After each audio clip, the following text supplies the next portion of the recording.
This is the Greg Bedard Patriots Podcast with Nick Cattles. He's Greg, I'm Nick. We're brought to you by Athletic Greens, your one-stop shopping for 75 high-quality vitamins to help you start your day right. Before we get into Damar Hamlin and, of course, the Bills-Patriots game coming up this weekend, Greg, I see that lovely hoodie that you're wearing today. Can we actually finally give Chaim Bloom and the Red Sox at least some credit that we don't have to watch Rafael Devers be traded away or walk away like we've seen John Lester, Mookie Betts, and Xander Bogaerts? I mean, 1 out of 4 isn't bad, right? Can you play in the majors batting 1 for 4? Yeah, as I was telling you before we came on, I said I think this is the extent of my Red Sox optimism, and it's January. So I figured I'd get the hoodie in now. Plus, I'm a little cold. Since I lost the weight, I'm freaking cold all the time. Like now I really hate New England. But yeah, I mean, look,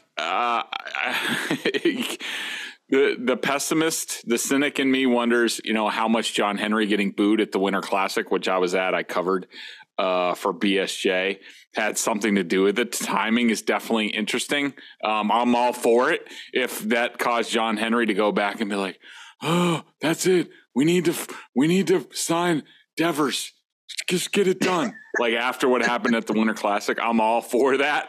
But at least it's nice. There's some good news for the Red Sox for once this offseason. I really, Nick, I'm sure you felt the same way. I was just, if they didn't get this done before spring training, I was not looking forward to a whole nother season of, are they going to trade him? When are they going to trade him? Is he going to leave in free agency like Xander did, like all that stuff? Like at least now they can get on with, all right, let's figure out shortstop. Let's, figure out some things and augment this team more than 56-year-old Corey Kluber. And let's see if they can actually field a competitive baseball team this year. I will say this was as close as I've ever been to just literally writing off the Red Sox as somebody who has grown up and spent, 40 years watching this team and following this team and rooting for this team. And of course, the media part of me criticizing the team when need be and the fan part of me criticizing when need be. I was close. Honestly, if they did not get this Devers deal done and he ended up leaving via trade or walking like Xander, I don't know if I could have survived that one. And I'm glad they actually, got this deal done. Devers is outstanding. And hopefully this is the beginning of kind of resetting what the Red Sox are, which is a major market team that makes tons of money that should be spending money instead of trying to put Band-Aids on wounds, on big, deep, non-flesh wounds. So hopefully that is the beginning of the process. So yes, I can be happy for a couple of days to say that Devers is going to be a Red Sox for the next decade. That feels good to say. All right, let's jump to Damar Hamlin because this feels good too, Greg. We've got some positive news this morning. So he is reportedly neurologically intact, and I was watching a video from ESPN, and the reporter's name escapes me, so I apologize. But he was talking about how what neurologically intact means. It means that you are, you're showing movement with purpose, so to speak, and you are able to respond to certain commands. And so, Damar Hamlin's eyes are open. He is squeezing the hands of his loved ones, and he is, responding to the commands from doctors. And it sounds like this is pretty much as good as you could hope for given the circumstances. Just kind of your quick thoughts about the good news we heard this morning about Damar Hamlin. Yeah, I just think it's amazing. I mean, a testament to the trainers that were on site, the emergency personnel, the action plan that the NFL had, and I was reading something about because of what happened to the professional soccer player who went into cardiac arrest. I think it was last year. Yeah. They changed some of their protocols and how they do things. And Albert Breer and a couple other reporters have pointed out Bills as assistant athletic trainer Denny Kellington as the man who administered CPR so quickly to Damar Hamlin. And, to go from, look, he was clinically dead, at least for some period of time on the field on Monday night. And, by Thursday to be making the kind of progress that we're hearing is just amazing. And, I'm just thankful for the people that have been involved and it's sort of the best case scenario for the NFL and the Bills that it seems like, fingers crossed, that, he's increasingly out of the woods. And, and I think that will lead to a sense of normalcy as much as possible for everyone going forward, especially the Buffalo Bills, who are understandably thinking of their brother and teammate. Yeah, it was really good news this morning, as good as you could hope for. So now the question is, what happens with the football side of this? The Bills had a walkthrough yesterday. They are set to practice today.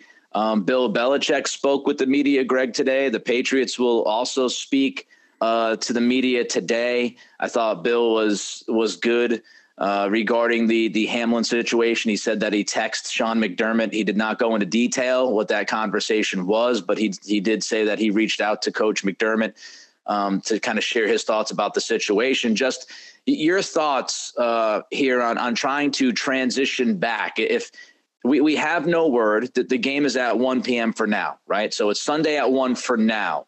From what you hear from the NFL, it doesn't sound like they've totally ruled out the idea of maybe kicking this game back, postponing it a day or two.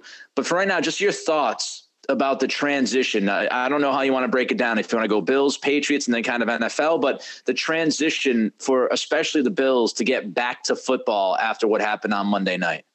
Yeah, I thought Bill Belichick was really good today, as I expected him to be. I figured he would, talk to people and draw on some of his own first-person experiences, which he did talk about an incident where he was on the field where a player was paralyzed, and he has spoken to other coaches. He relied on Troy Brown and Gerard Mayo. Two of his former players on staff, because, Bill's like, I haven't played at this level. I don't know what it takes. And I figured he would do all this stuff, like, have,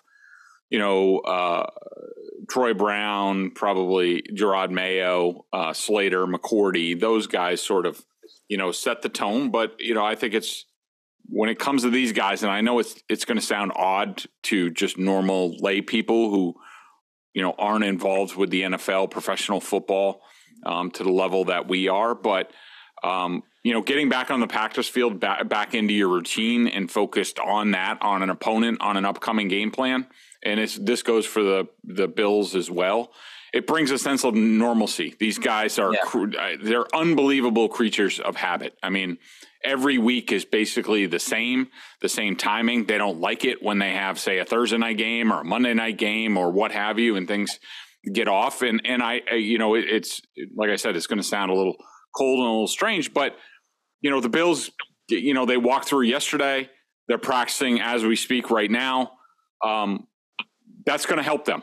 And help them move forward. And, while all the thoughts are on Damar Hamlin, they are going to need to move forward because the NFL season is going to continue here very shortly. They talked to Damar's dad via Zoom. I'm sure there were some sentiments about, going forward and, and playing for Damar, which I'm sure he would want.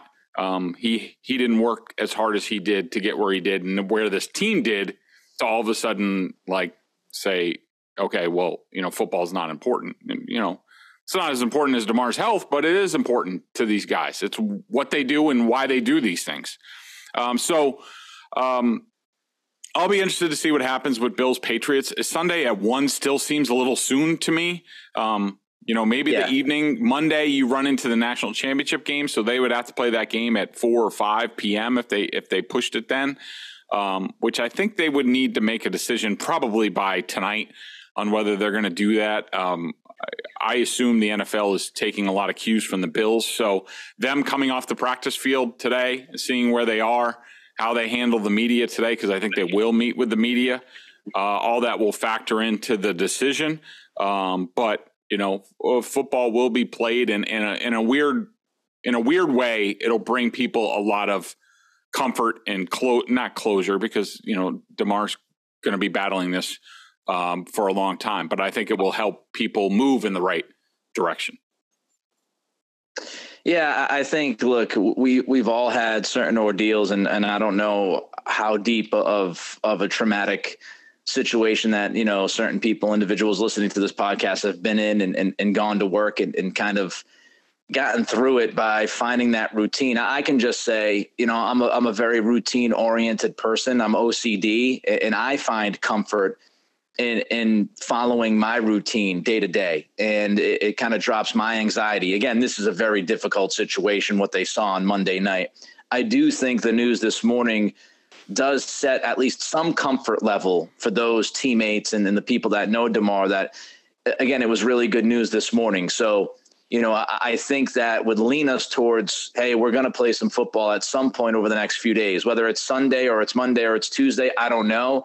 I agree with you. Sunday at 1:00 still feels like a pretty quick turnaround for the Bills. I do wonder if the NFL is going to kick that back later on Sunday or whatever they got to figure out. It'll be interesting to see. One more thing I did want to mention, because, you talked about how players will compartmentalize and how they'll handle this thing mentally. I found it very telling. Kyle Shanahan spoke with the media this week, and he was asked about how the Niners handled it. And he said that they brought in each player kind of on an individual basis. They did not necessarily talk to the team as one big group.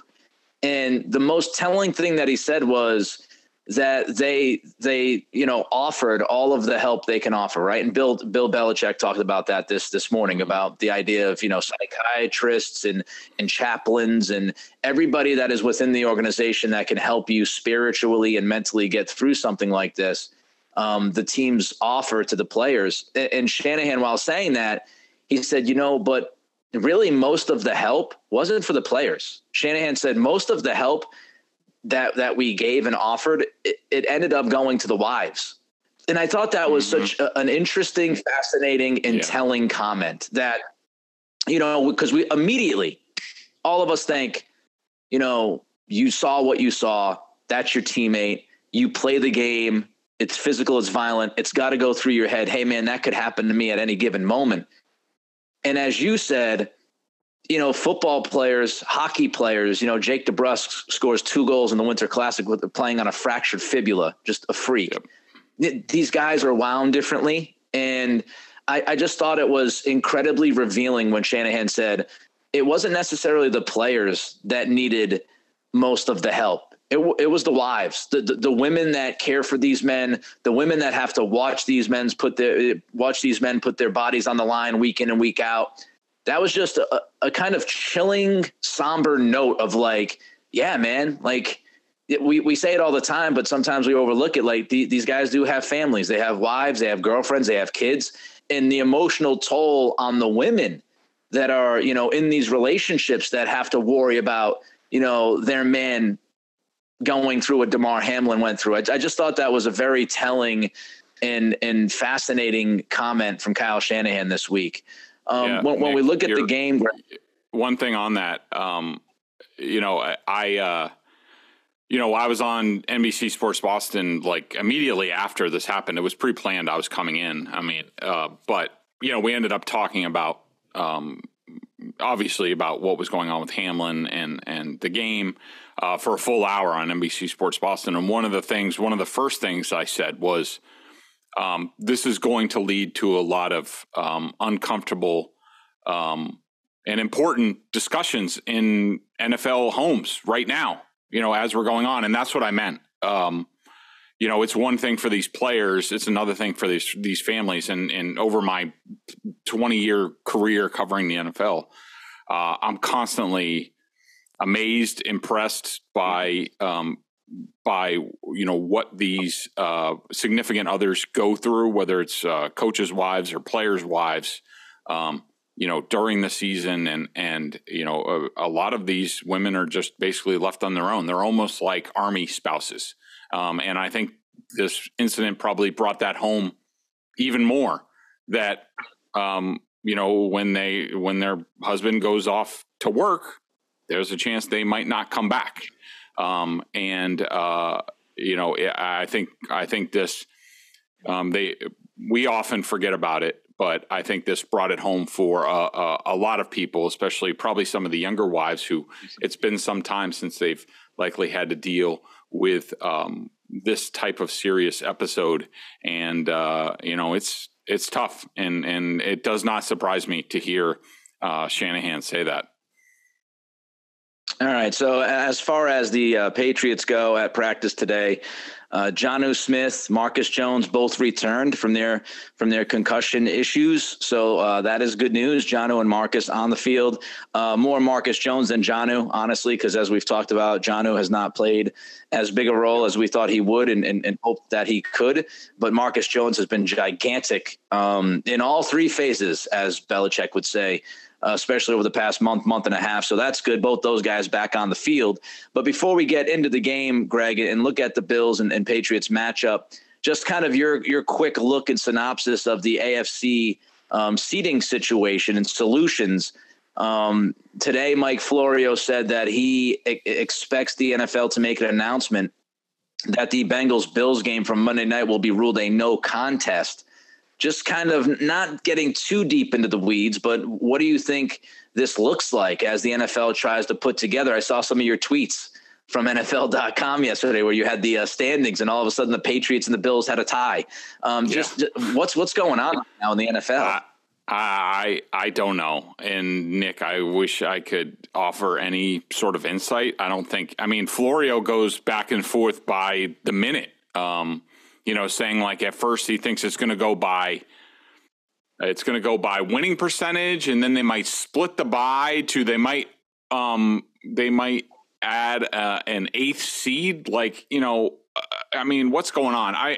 My biggest thing going into this week is while certainly Hamlin's health is first and foremost. Look, the NFL is going to be played. A Super Bowl champion is going to be crowned at some point, and teams have been battling or have been working for months to get to this point in the season. Maybe I'm naive, but I'm all about as much competitive integrity as possible. If they come out and say the Bengals-Bills is a no contest, that's fine. I just don't want them to announce any sort of decision on how they're going to do things. Because it affects everything. It affects, if they come out and say it's a no contest, we're going strictly by winning percentage. If the Chiefs beat the Raiders on Saturday, the Bills can't get the number one seed in that case. And so now all of a sudden the Patriots don't have to, the Bills could, play their backups or sit Josh Allen. Like, is that fair to the Dolphins, the Steelers, and whoever else? I don't think so. Why should the Patriots have an advantage where, the best team in their division, they only really need to play once, where, they're basically given a victory in the other side. The Jets and the Dolphins had to play them twice at full strength. The Jets beat them once, I think. Dolphins beat them once. Why should the Patriots be given a leg up? At the end of the day, maybe I'm crazy, maybe I'm naive. People don't understand it. Felger didn't understand it. Like, say all the teams win this weekend.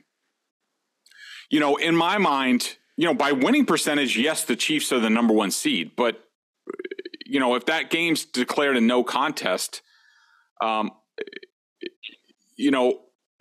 in the Chiefs and the Bills would be in a virtual tie. They'd just be the one game they didn't play that would give the Chiefs advantage. And in that case, we know the Bills beat the Chiefs this season at Kansas City.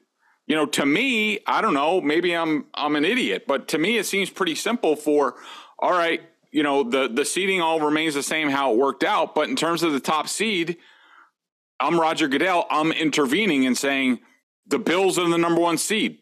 Those two teams were basically closely aligned, almost in a virtual tie. I'm giving it to the Bills because they won on the field in Kansas City this year, and they earned that right over Buffalo, over Kansas City. So, maybe I'm crazy, but I just don't like any scenario where the Bills are basically penalized for what happened on Monday night. I just don't agree with that at all. Maybe the Bills, and I've heard this, people are going to think the Bills don't care.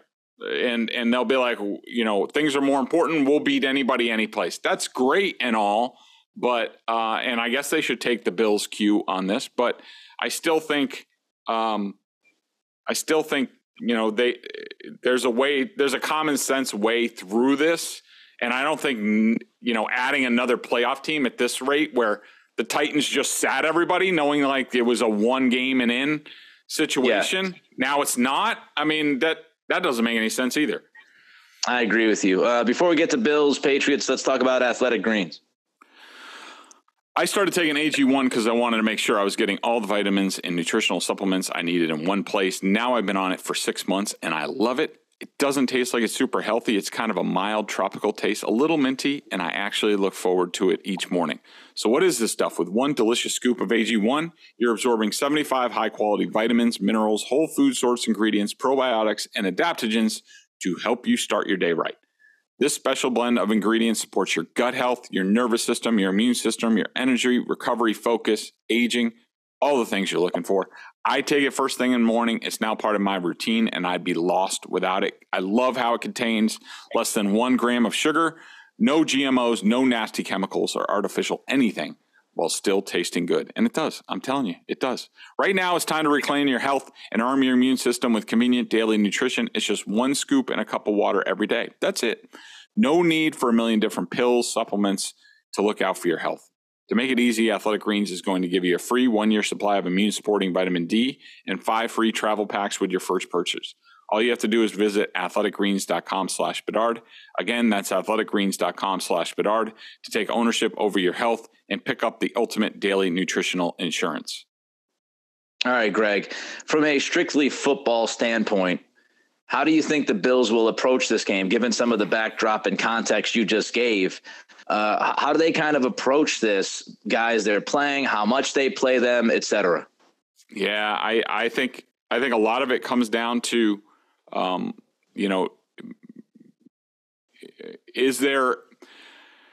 they know, what we just talked about? Do they know what is really at stake for them if they win this game or lose this game? Do they know that ahead going into the game? Let's just say the NFL, which I have a hard time seeing, but let's just say they don't announce anything. They say, we're not going to resume Bills-Bengals. We're going to play out this weekend, and then we're going to figure things out. And also the other part of the coin is the Bills wouldn't know whether they have a bye or not. How much do they want to sit people? Because if they do have a bye, they only played a quarter against the Bengals. If they sit Josh Allen against the Patriots, he's sitting out a game. Then they have a bye week. That's almost 3 full weeks of not playing football. Yeah. I don't think anybody really wants that. And I was trying to look back. I looked back to last year, but it looked like, there was a bunch of seedings. I think the Bills ended up being the 3 seed or the 2 seed in the AFC last year. I know Josh Allen played the whole game last year. To me, I think if I'm Sean McDermott, what all my team went through, and there's also they're playing at home. There's going to be a lot of thought. It's going to be very emotional. Damar Hamlin, the Bills will probably say, we want to go out there and play for Damar, and plus we need to get our work in. I think Josh Allen and the starters are at least playing a half in this game, even if there's nothing at stake. Part of me thinks that plays into how the Patriots now play the Bills, which is, we're just going to hang back and we don't want to give up any big plays. And we want, to keep it as low scoring as possible and hope that we score a touchdown or 2 and get a return touchdown. And that's how we win this game against a team that we know we're clearly overmatched by physically. But I think, I think Sean McDermott plays it straight out, at least for a half, and then sort of assesses the situation as it goes on. And I'm not sure what to make of that as far as the Patriots are concerned. Yeah, what an incredible challenge. A difficult challenge for the Bills. I mean, when you really look at this from 30,000 feet, what they just went through Monday night, what they've gone through all week, as we talked about earlier, these conversations with family members and wives and significant others and kids and that part of it, right? And then you're 3-4 days away from playing a football game, and you don't really have any clarity as to how this game is going to affect your postseason. I mean, it's and you're coming off of a game, as you just mentioned, Greg, that you played like one quarter of football. I mean, this is such a very difficult set of circumstances for the Bills going into the final week of the regular season. Man, I don't know how Sean McDermott's going to do it, but I will tell you, if this team is able to make this run, I think that says an awful lot about Sean McDermott as a leader of men and his ability to get these guys back together and to deal with all of these, mitigating circumstances as far as what their seed is going to be. I mean, like we talked about, if the Chiefs somehow end up being the 1 seed and the Bills don't get the bye, they don't get home field throughout because they end up with a no contest after they beat the Chiefs this year, just to mentally deal with that and be able to say, all right, screw it, let's just focus on the task at hand. I mean, this really is unprecedented, I think, what the Bills are going through right now on so many different levels. And it'll be interesting. Now, as far as the Patriots, look, we broke down this matchup going back a few weeks ago. Everybody knows what the Bills have to offer. Josh Allen is difficult with his ability to extend plays, his mobility. Obviously, Patriots' inability to slow down running quarterbacks, dual threat quarterbacks has been documented a million times. We have all of the injury issues. My overall thought, honestly, going into this game, Greg, is like, I'm going to look at this optimistically. Last week I said, the best thing, and I still feel this way, the best thing for the Patriots in the long term was to lose out, try to get a top 10 pick and kind of reset in the offseason. Well, they won last week. So now you're sitting at 8-8. You might as well go out and try to win this damn football game on Sunday. The difference between winning and losing for the pick is not going to be, astronomical. You might be able to gain a couple of spots, but now you look at this and say, hey, they got a chance. This team has their own destiny in their hands, and that's cliche, but it's true. And it'd be nice to see these guys go out there and play a good football team and play a good football game against that team and give themselves a chance to get to the postseason. I'm not telling you that they're a good team. Greg and I have talked about it. I'm just going to try to stay away from all the negativity because it is what it is. We know what this football team is by week 18. So I'm going to kind of look at this and say, who cares? They've got nothing to lose. If you lose by 20, it's, hey, they are who we thought they were, right? The old Green comment in the post game. If they come up with a win, holy crap, they beat the Bills, they get to the playoffs. Let's see what's maybe something fluky happens and they can win a playoff game. That's kind of how I'm looking at it now. It's like, it is what it is. We know what this team is. We know the challenges they've had. We know the mistakes they've made on and off the field. But at the end of the day, they are 8-8. They have a chance to get to the playoffs. And let's see if these guys can kind of, sack up and have a really good game whenever this thing gets played. Yeah, I mean, I tend to agree with you. I mean, even though I said, I think it was on last week's pod where I'm like, this season can't end fast enough. I'm sick of watching this team.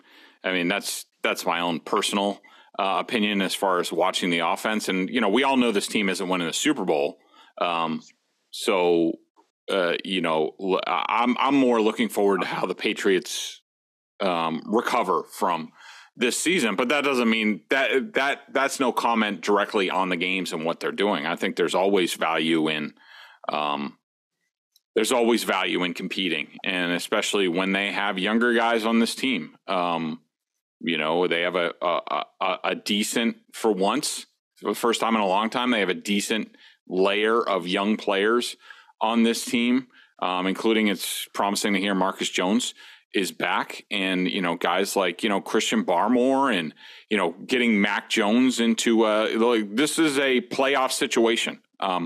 In any sport, in any circumstance, I am all for putting players in pressure situation, do or die. You got to win, playoffs or bust, especially against a good opponent, because you never know how that might shape a player going forward. So absolutely, I think that this is valuable for the Patriots. And in fact, my big sort of takeaway going into this game is, and it's similar to last week, that we talked about going into that game against the Dolphins, and some of it played out, some of it didn't.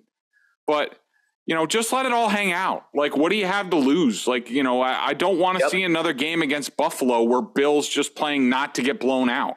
And I think remember the last time they played the Bills, that was our quick game effing sucks. Let's throw the ball, that sort of thing, where, the Patriots are down 17-7 and they punt on 4th and 6 from their own 47-yard line with 12 minutes left, down 3 scores. And, they're down 17-7 in the first half, and they're still going with little screens here and there. And, because they're afraid that, they might get sacked or might get a turnover. Enough of that bull crap. This is a team in your division.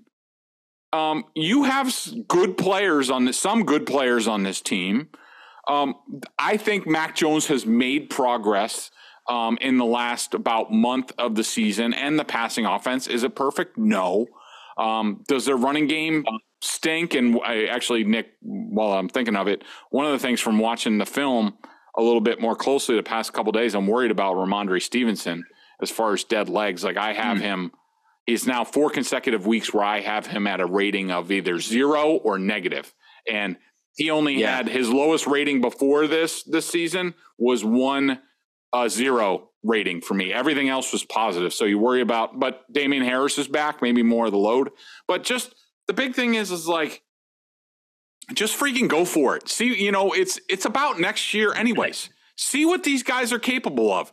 Maybe put Marcus Jones on offense a little bit more. Give Mac Jones a little bit more to do. Get Kendrick Bourne out there more. Tyquan Thornton obviously plays all the time now, even though I don't think he really needs to. But, just let it all hang out and let these guys, they battled for now. This is going to be the 17th game. They've been at this for a long time. Let the players play and let them determine the game. Yeah. And, if they go down swinging, they go down swinging. But at least you tried, and at least you're seeing possibly what's inside some of these guys going forward. Yeah, it's you brought up Stevenson quickly. I tweeted that last Sunday during the game at Nick C Radio, by the way, on Twitter at Nick C Radio. I tweeted the idea of Stevenson wasn't really a huge part of the game plan last weekend. He didn't get a ton of snaps. We saw Harris in the game a decent amount, and I questioned that on Twitter, and I'll actually credit Cam and Taunton. Cam, I'm giving you some love here, buddy. So embrace it for this 5 seconds. But Cam actually heard the broadcast team. I missed this, but the broadcast team mentioned that during their conversations with Stevenson in preparation for this game, Stevenson admitted that he was gassed, that he was feeling fatigue. He said that? So, really? Oh, okay. Yeah, I didn't know that.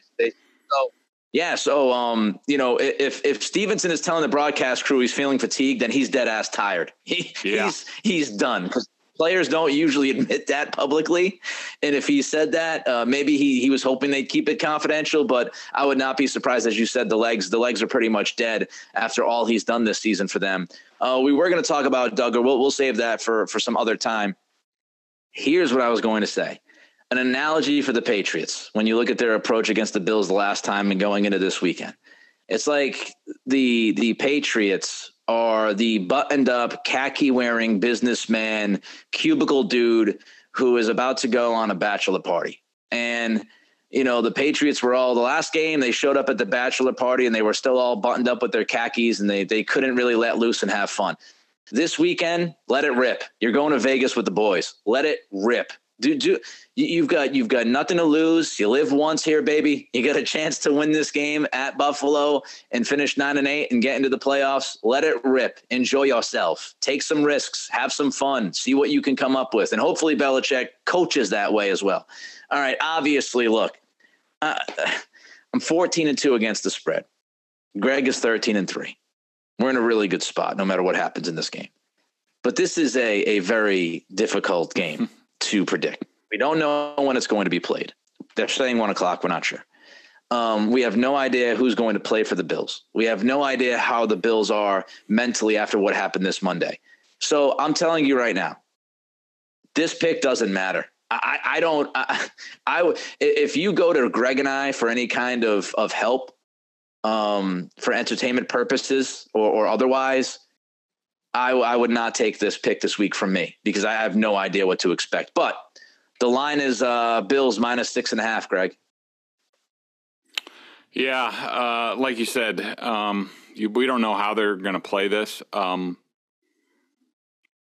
think, and I'm sure Sean McDermott is just like, I don't know what to do with my team. And in that cases, normally these guys just fall back on like, what do we always do? Like, let's not ask them to do anything we don't normally ask them to do, because that might impact us. Say, we do get a bye or, whatever. So I think they play this. I think it's going to be extremely emotional, in my opinion. Buffalo and Green Bay are extremely similar as far as NFL cities. I think that they are the closest to their players because they live in proximity to their players. Whereas in Boston, the players live in Rentham and players like that or places like that, and the homes are really spread out. While they're in the community and people see them and they visit them on Halloween, it's different in Buffalo and Green Bay where there's not much else to do and you're sort of, locked in together. And as we've seen, the Bills Mafia, anytime something's going on with one of the players, there's always an outpouring of support. When they come back and they're when they're underneath like 5 feet of snow, Bills fans come to the airport and dig out the players, which just happened a couple weeks ago.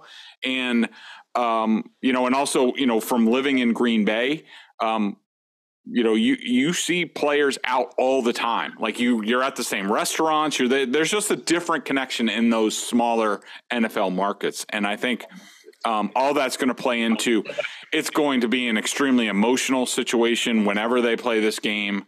I think it's going to help the Bills tremendously. I think McDermott at the end of the day at least says we're going to go out there, at least play the first half. I think they play with their pants on fire for their teammate. Feel the love from the stands. I think the Patriots are in a tough situation in this game. So for that reason, I'm going to pick the Bills to win by double digits. I was sort of wait on the to find out exactly what's at stake in this game, but I'd say something along the lines of Bills 27, Patriots 17, something like that in this game. Yeah, I agree with most of what you said. I'll go Bills -6.5. The BSJ member question of the day, again, bostonsportsjournal.com, $39.99 on the annual plan. What do we got, Greg, for the question of the day? So I'm just looking through some of the comments on, I did my breakdown column finally. This Hamlin situation has sort of made this a different week. But one of the things it wasn't so much of a question, even though somebody addressed it. I did want to give, and I don't think we did this the other day. I wanted to give a shout out to Cole Strange. I thought that watching this game back a little bit more closely, I thought that this was his best game of the season. Now, did he have Christian Wilkerson opposite him? No. And, so it was a good matchup, but I thought he was really good. He kept getting into situations where he had to one-on-one pass block. Whereas, in most games, David Andrews is going to help him if he doesn't have someone to block. In this game, because Wilkins was over Michael Wenu, who did a really nice job, didn't allow any pressure in this game, Andrews helped him. So Strange was more on his own in this game for the first time, I think, all season. And I thought that Cole Strange did a really nice job, and I've been tough on him. I think I've been very fair with him and just giving you an accurate assessment of where he's been as a rookie. But in that vein, I also wanted to be fair and point out I thought Cole Strange had a heck of a game on Sunday, and that's good. And hopefully he can finish up with another one this weekend against a tough Bills front. This will be a tougher challenge for him. But if he can do that, now you're saying, okay, that's a tough rookie season, typical rookie season, but that's something to build on for him for next year, and he will be a very important piece of this team going forward. We'll see what happens. Patriots, Bills coming up Sunday, maybe Monday, maybe Tuesday, who knows? We'll see when this game is played and how it is played. We'll be back at some point early to mid next week to recap Bills Patriots. Until then, be well, be safe, and be healthy. He's Greg. I'm Nick. Of course, brought to you by Athletic Greens.